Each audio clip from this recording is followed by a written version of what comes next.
Hey everyone, so I'm back with another episode, another video, I should say, and I wanted to just give you an update on the housing market, what I'm seeing happening in this new and still challenging time. So, after speaking with my agent and after my uncle had showed me a listing just recently, I decided to take a look at a specific property, and I found that it was actually a property that could rent very, very well, and actually had good numbers to go along with it. It was priced very aggressively, and everything, all the bells and whistles, was calling my name. The property had only been on the market for 3 days.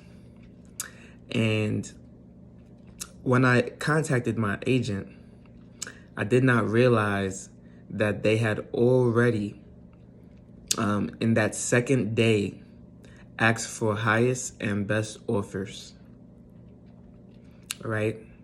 So they priced really aggressively, which means they priced lower than expected. And then they asked for highest and best offers.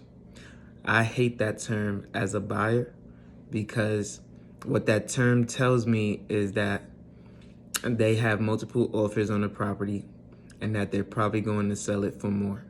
So instead of selling it or pricing it at the price point in which it is actually worth, they priced it a little bit lower to get a lot more attention and a lot more action.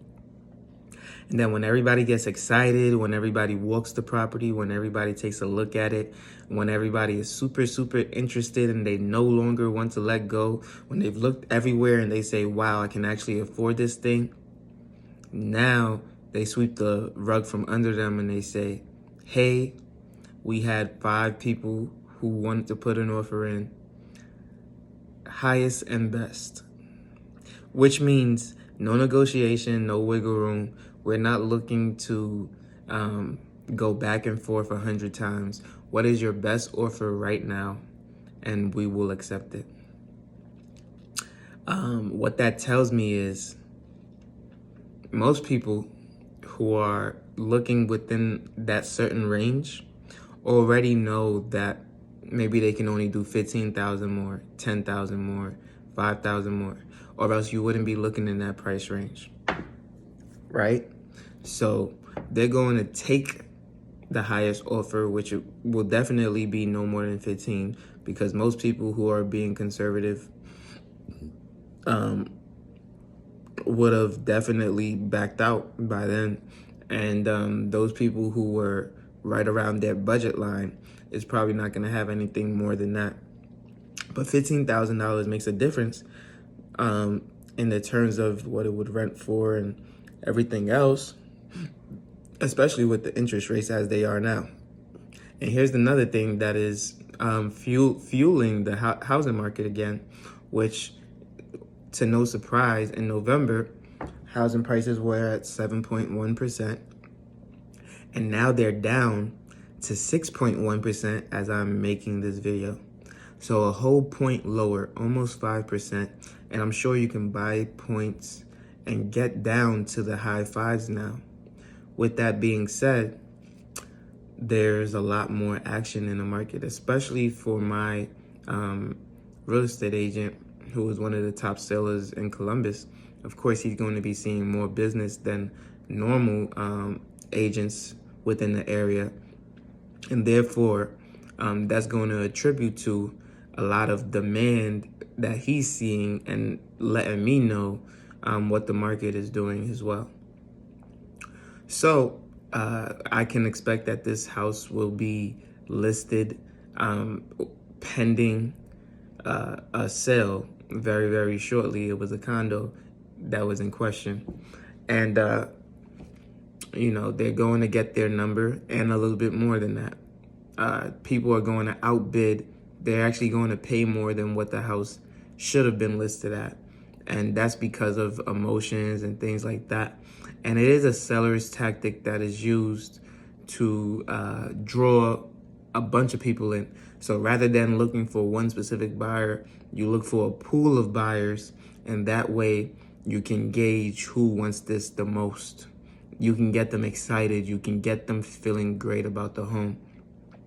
So with that being said, the housing market is starting to heat back up now that it's at 6.1%.